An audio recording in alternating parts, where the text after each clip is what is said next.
पाकिस्तान के media channel पर 2012 में एक खबर चलाई गई थी कि भारत के खुफिया हथियार काली की वजह से पाकिस्तान के इतिहास का सबसे बड़ा बर्फीला तूफान आ गया है, जिसकी वजह से पाकिस्तान का 8 मंजिली बेस कैंप बर्फ के नीचे दब गया है और पाकिस्तान के 120 जवानों को अपनी जान से हाथ धोना पड़ा है और इसकी वजह थी काली। पर एक घातक हथियार काली आखिर है क्या, चलिए जानते हैं। देखिए 7 अप्रैल 2012 को DRDO रो ने ऑपरेशन व्हाइट वॉश के तहत सियाचिन ग्लेशियर पर मौजूद पाकिस्तानी सेना पर खुफिया काली हथियार का इस्तेमाल किया था। इस घातक हथियार काली का मतलब है किलो एम्पियर लीनियर इंजेक्टर। ये एक ऐसा हथियार है जो कि सिर्फ 60 नैनो सेकंड्स में 40 गीगावाट ऊर्जा पैदा कर सकता है। इस ऊर्जा का अंदाजा आप इस बात से लगा सकते हैं कि 40 गीगावाट ऊर्जा से पूरे यूपी राज्य को एक दिन के लिए बिजली दी जा सकती है। इस हथियार से निकली हुई लेजर बीम किसी भी इलेक्ट्रॉनिक वस्तु को पलक झपकते ही खत्म कर सकती है, फिर चाहे वो सबमरीन हो, सैटेलाइट हो, ड्रोन हो या फिर कोई फाइटर जेट। हालांकि भारत सरकार ने हर बार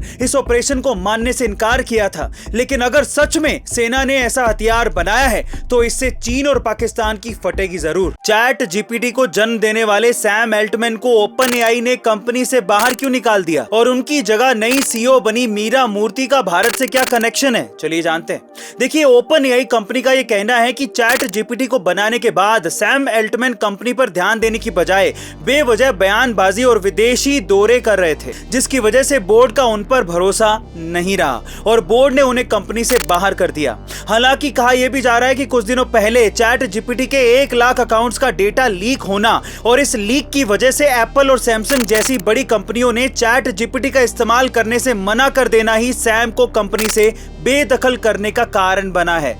लेकिन अब उनकी जगह मीरा मूर्ति को नया सीईओ बनाया गया है। पर ऐसा कहा जाता है कि मीरा के माता पिता भारतीय मूल के हैं। मीरा मैकेनिकल इंजीनियर हैं और उन्होंने अपने करियर की शुरुआत टेस्ला से की थी, जिसके बाद साल 2018 में उन्होंने ओपनएआई को ज्वाइन कर लिया था। उनके टैलेंट को देखकर ओपनएआई ने उन्हें पिछले साल ही सीटीओ बनाया था और अब मीरा ओपनएआई की सीईओ बन चुकी हैं। अब हमारा भारत भी इजराइल के जैसे दुश्मनों की मिसाइलों से बचाने वाला आयरन डोम सिस्टम बना रहा है। दरअसल डीआरडीओ प्रोजेक्ट कुशा के तहत long range surface to air missile system बनाने वाला है, जो ड्रोन, क्रूज मिसाइल और गाइडेड मिसाइल को जमीन पर हमला करने से पहले ही हवा में खत्म कर देगा। 21,700 करोड़ रुपए की लागत से बनाया जा रहा ये सिस्टम 350 किलोमीटर रेंज की रडार से लैस होगा। भारत का ये सिस्टम आयरन डोम से भी ज्यादा एफिशिएंट होगा और इसे साल 2028-29 तक सेना में तैनात कर दिया जाएगा। और अगर ऐसा होता है तो भारत को महाशक्ति बनने से कोई भी नहीं रोक पाएगा और पाकिस्तान तो क्या चीन भी हमारा कुछ भी बिगाड़ नहीं पाएगा। गाइस, क्या आप भी चाहते हैं कि भारत इजराइल के जैसे सशक्त हो जाए? कमेंट सेक्शन में जरूर लिखिएगा। एक दुबला पतला सा लड़का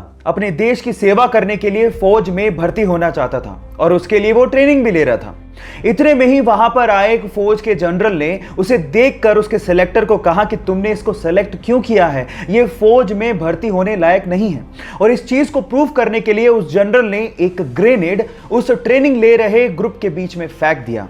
लेकिन मजे की बात यह हुई कि जहां पर उस ग्रेनेड को देखने के बाद सारे लड़के दूर भाग गए, वहीं वो दुबला पतला लड़का उस ग्रेनेड के ऊपर कूद गया और सब लोगों को दूर हटने को कहने लगा।